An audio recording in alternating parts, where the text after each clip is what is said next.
Right, in the new Rexton we've got a storage area in here which we can access, and then push there and slide back your drinks access with your USB and a charging point in there. We've got our new gear lever, so to put the car into park you literally just press the P button, and then to move the gears at all we squeeze that little button in at the side. Put your foot on the brake when you do that. So we're in neutral, push it again into reverse. When we go into reverse, our camera comes up there with a 360 degree and a virtual, showing you exactly where the car's going to go when you're driving in. And again, you can change the different screens on there depending on what you want to see. When we're moving it out of reverse, we squeeze the button and pull it back. We're now into neutral. Now we're into drive. Obviously we just pull away and it will do what we need to do. And then if we want to go into manual, we pull it all the way back to M, and then we use our paddles here. So you can see we're in first gear at the moment, and now second gear, and I'll pull the minus the other side, and then we're back to 1, and I'll nudge that one back to D, and we've got drive again on there.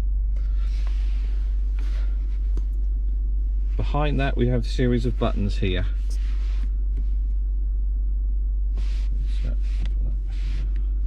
We have our drive mode, which will be your eco. So down in the screen here it currently says winter, hopefully you can see that. But press it again, it says eco, and again power.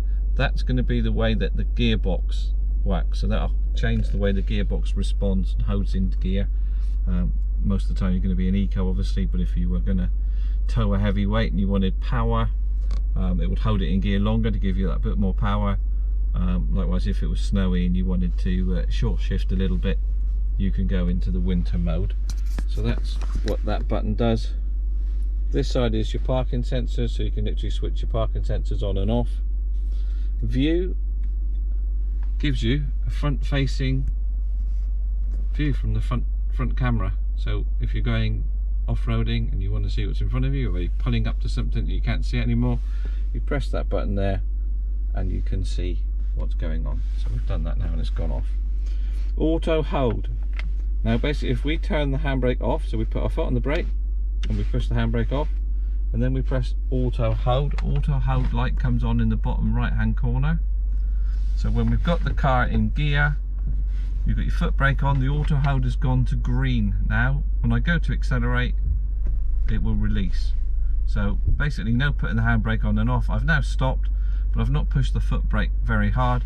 I've now pushed it harder. We're in auto hold, so the car's not going to go anywhere while the auto hold's on. And to put the handbrake on, put your foot on the brake, lift that up, and you'll hear it go off. Now this button is for like second row parking. We don't think it's a feature you're going to use in the UK because we don't actually we don't tend to use that, but it's a facility for if you're parked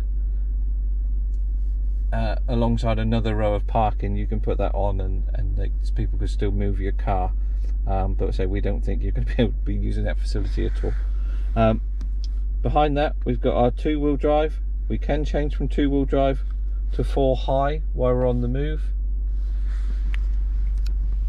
It's flashing at the top corner there, the green light is now saying we're in 4 high. 4 low, you'd have to be in park. I think it's in park neutral. Your foot on the brake is now flashing away, and if you're sat in the car you'd hear it click. It's now engaged. And then to get it out of 4 high, again foot on the brake in neutral on a flat surface, we switch the knob in the middle, we're now in 4 high, and then turning it to 2 high. So that's pretty straightforward and easy. Behind that we've got our lift up storage compartment with a power point in there. Roof wise we've got door lights or room lights, so they're all on, and your safety belt reminders, vanity mirrors and lights on there. So that's all pretty straightforward.